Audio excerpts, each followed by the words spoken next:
Hello guys, നമ്മളങ്ങനെ ഫുജേറയിലേക്ക് പോവുകയാണ് guys. Eid Mubarak പ്രമാണിച്ച് ഇജായ 2 ദിവസം ലീവ് വേണ്ടിയിട്ട് നമ്മളങ്ങനെ ഫുജേറയിലേക്ക് പോകുന്ന വഴിക്ക് നമ്മൾ ഫ്രൈഡേ മാർക്കറ്റിൽ നിന്ന് ഇറങ്ങിയായിരുന്നേ. ഇവിടെ നല്ല ഫ്രഷ് ആയിട്ട് ഫ്രൂട്ട്സും വെജിറ്റബിൾസും നല്ല ക്വാളിറ്റി ഐറ്റംസൊക്കെ കിട്ടുന്ന ഒരു മാർക്കറ്റാണ്. അപ്പം നമ്മൾ അവിടുന്ന് കുറച്ച് ഫ്രൂട്ട്സ് ഒക്കെ മേടിച്ചു.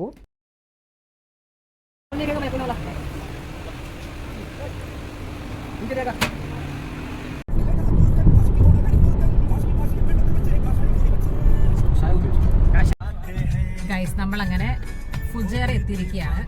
നമ്മൾ വഴിക്ക് വെച്ച് ചെറുതായിട്ട് നമ്മുടെ പ്ലാൻ ഒന്ന് മാറ്റിയിട്ടുണ്ട്. നമ്മൾ ഈ വഴി ഡയറക്റ്റ് ഷാർജയ്ക്ക് പോവുകയാണ്. അപ്പൊ നമ്മൾ ഇവിടുത്തെ സിറ്റി സെന്ററിൽ ജസ്റ്റ് ഒന്ന് കയറുന്നുണ്ടായിരുന്നു. ഫുജേറയിലെ സിറ്റി സെന്ററിൽ കയറി അപ്പോഴേക്കും അവിടുന്ന് ചേച്ചി ചേട്ടായി പിള്ളേർ എല്ലാവരും വരും. പിന്നെ നമ്മളെല്ലാവരും കൂടെ ഷാർജയ്ക്ക് പോകും.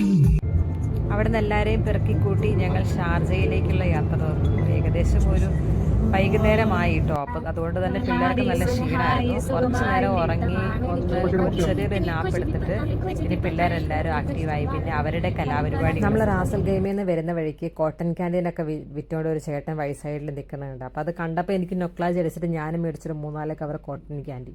പക്ഷേ ഇതിൻ്റെ ഇംഗ്ലീഷ് പേര് കോട്ടൺ ക്യാൻഡീൻ ആണെന്ന് അന്ന് പണ്ട് ചെറുപ്പകാലത്ത് എനിക്ക് അറിയത്തില്ലായിരുന്നു. അതുകൊണ്ട് ഞങ്ങൾ പഞ്ഞി മിഠായി എന്നാണ് പറഞ്ഞുകൊണ്ടിരുന്നത്.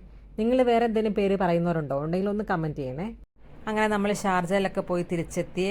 അപ്പോഴേക്കും തന്നെ ഏകദേശം രാത്രി ആയായിരുന്നു. പിന്നെ നമ്മളെല്ലാവരും കൂടി ഡിന്നറൊക്കെ കഴിച്ചിട്ട് നല്ല സുഖമായിട്ട് കിടന്നുറങ്ങി.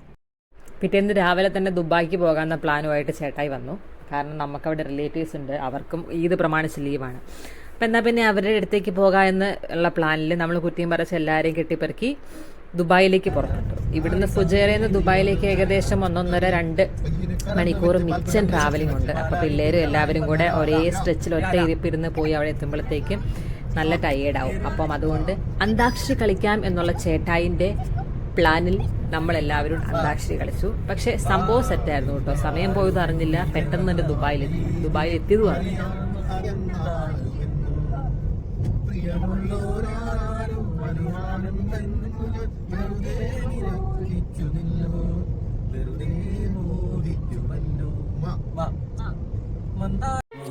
അങ്ങനെ നമ്മൾ നമ്മുടെ ഡെസ്റ്റിനേഷനിലെത്തി. നമ്മൾ ചെന്നപ്പോഴേക്കും തന്നെ അവരെല്ലാവരും നമ്മളെ വെയിറ്റ് ചെയ്തിരിപ്പുണ്ടായിരുന്നു.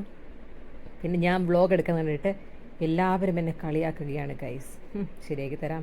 ഒരു നാൾ എല്ലാവരും അറിയപ്പെടുന്ന ഒരു വലിയ വ്ളോഗറാകും ഞാൻ. അപ്പോൾ ഇതിനുള്ള മറുപടി ഞാൻ എല്ലാവർക്കും തരുന്നതായിരിക്കും.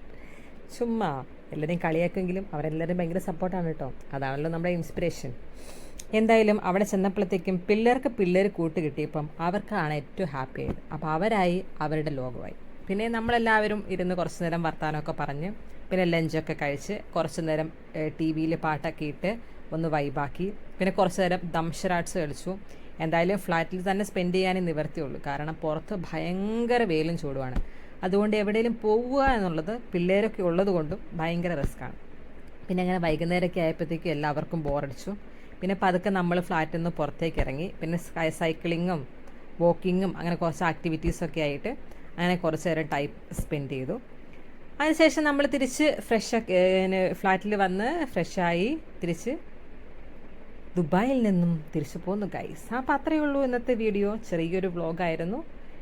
ഒരു 2 days ഈദിന് ലീവ് കിട്ടിയപ്പം നമ്മൾ എന്തൊക്കെ ചെയ്തെന്നുള്ള ചെറിയ നമ്മുടെ ആക്ടിവിറ്റീസും കാര്യങ്ങളൊക്കെ ആയിരുന്നു. അപ്പം നിങ്ങൾക്ക് വീഡിയോ ഇഷ്ടപ്പെട്ടോ എന്ന് വിശ്വസിക്കുന്നു. ഇഷ്ടപ്പെട്ടെങ്കിൽ വീഡിയോ ലൈക്ക് ചെയ്യുക, ഷെയർ ചെയ്യുക, ആൻഡ് ചാനൽ സബ്സ്ക്രൈബ് ചെയ്യാൻ മറന്നുപോലെ. അപ്പോൾ അത്രയേ ഉള്ളൂ. ബൈ.